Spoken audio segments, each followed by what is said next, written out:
जयंत, विसरू नकोस, जानूसाठी करतोयस तू.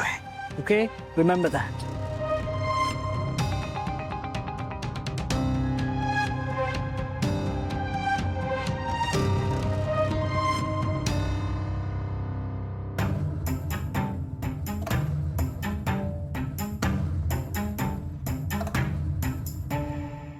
अरे रे रे रे रे रे रे रे, एवढ्या कोट्यावधीच्या प्रॉपर्टीचा मालक तू, पण काय वेळ आली रे तुझ्यावर.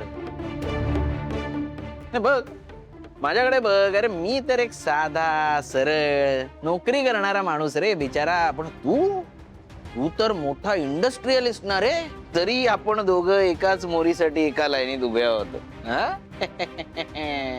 वाईट रे, वाईट वेळ आणली देवाने तुझ्यावर. सॉरी सॉरी सॉरी, देवाने नाही, देवाने कुठे वेळ आणली आहे तुझ्यावर. तुझ्यावर तर प्रेमाने वेळ आणली आहे ही, नाही का. ते म्हणतात ना, प्रेम आंधळं असतं, ते आत्ता पटलं. प्रेम खरंच आंधळं असतं, नाहीतर. Enough, just enough. अरे मला गप्प बसवून काय होणार आहे. तुला गप्पच बसवायचं असेल ना, तर या घरातल्या लोकांना बसव. तू स्वतःला या घराचा मालक म्हणतोस ना, तुझ्याकडे प्रॉपर्टीचे पेपर्स आहेत ना, दाखव ना, वाघ मालकासारखा. दाखव तुझा इंगा सगळ्यांना. अरे मी तर म्हणतो, या सगळ्यांना या घराच्या बाहेर काढ. ही सगळी आहेत ना बांडगुळ आहेत, बांडगुळ. तू यांना घराबाहेर काढलंस ना, तर हे ओसरीवर राहतील. त्यामुळे यांना सरळ गेटच्या बाहेर काढ. म्हणजे तुला तुझं वर्चस्व प्रस्थापित करायचं असेल तर असं मुळमुळ राहून चालणार नाही. सरळ घराच्या गेटच्या बाहेर काढून टाक त्यांना, तर तुझं वर्चस्व प्रस्थापित होईल.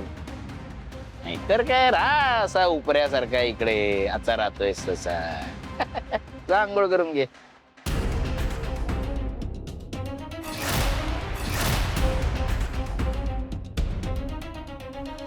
दे. काही हवंय का अजून? भावना, आत येऊ का ग? आई कशी आहे बाळा? छान आहे. आणि आता तुला बघितल्यावर तर आणखीन छान वाटतंय मला. पण तू कशी आहेस? तुला बरं वाटतंय ना? अगं भावना, काय सांगू तुला, सकाळी उठल्यापासून इतकी तरतरीत आणि उत्साही आहे ना, की काय करू आणि काय नको असं झालं तुझ्या आईला. मग तरतरी तर येणारच. मला घरी कोण बरं आलंय? आजीची छकुली आलीये. हे बघ लक्ष्मी, तू सगळं करायचंयस, पण दगदग न करता स्वतःची काळजी घेऊन. हो आई, बाबा अगदी बरोबर म्हणतायत. झालं, बापलेकीची टीम झाली का? पण आता लक्षात ठेवायचं, आता आजीची पण टीम आहे. कारण आजीच्या टीम मध्ये आता छकुली आलीये. या बरं आजीकडे, या या या या. आपली आता एक टीम असणार. अग अग अग अग बाई, अग बाई.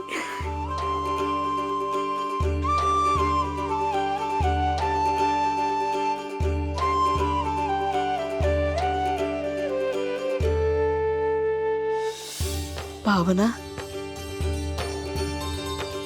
कशी गोडूली आहे ग ही. अगदी तुझ्यावर गेली.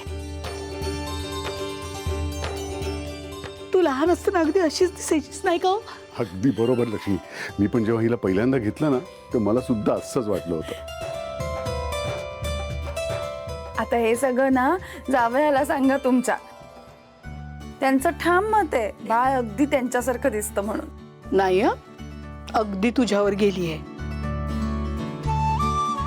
भावना. अगं आता खूप लाड करणारे मीच आहे, हिचे पण आणि तुझे पण. जेव्हा तुला माझी सगळ्यात जास्त गरज होती तेव्हा नेमकी मी. लक्ष्मी काय ग, तू काय मुद्दाम आजारी पडली होतीस का? आई आणि बाबा होते ना ग आमच्या बरोबर. खरंच बाबांनी खूप काळजी घेतली आमची. आणि आई आता झालं ते झालं, तू त्या सगळ्याचा विचार करत बसू नकोस. हो आई. आता तू फक्त तुझ्या मुलीचा आणि तुझ्या नातीचा विचार कर. आता छान आमची काळजी घ्यायची. सांग तू आजीला, आता छान आमच्याशी खेळायचं, आमचे लाड करायचे. आम्ही पण सगळे खेळणार बाळासोबत.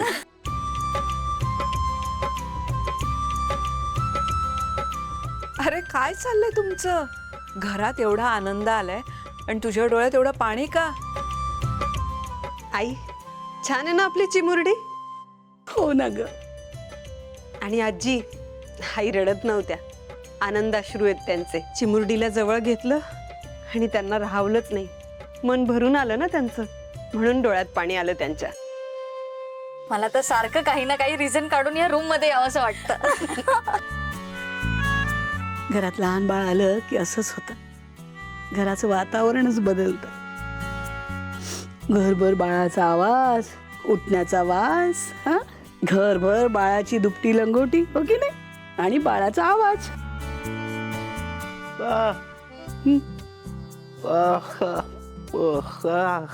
हो रे, घेणार ना मी, पण सगळ्यात आधी माझ्या छकुलीची काळजी घेणार, तिच्या आईची काळजी घेणार.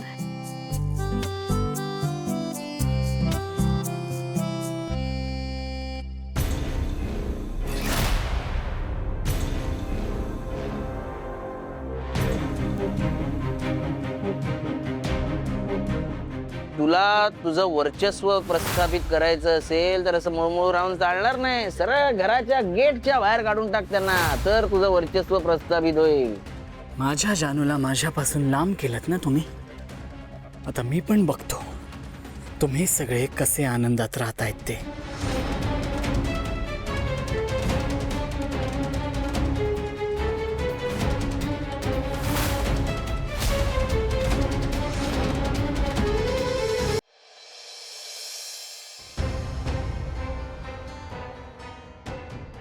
ओ सुनबाई,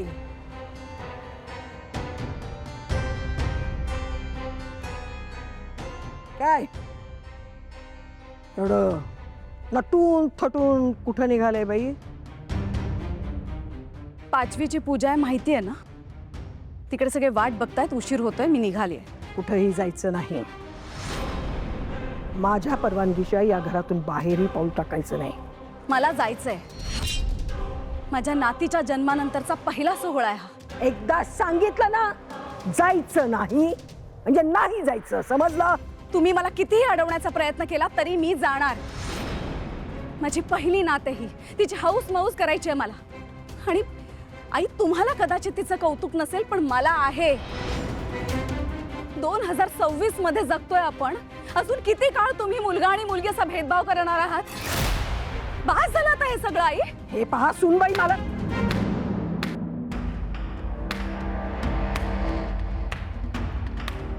एकदम करेक्ट बोलली असतो आई. मला तुझं बोलणं एकदम पटलेलं आहे. शेवटी माझ्या बायकोकडून स्पष्ट बोलायला शिकली आहेस ना. माझी सून जर इतक्या धीराने आणि ताठ मानेने जर अन्यायाविरोधात तोंड देत असेल तर मला सुद्धा तिच्याकडून काहीतरी शिकायला पाहिजेच ना.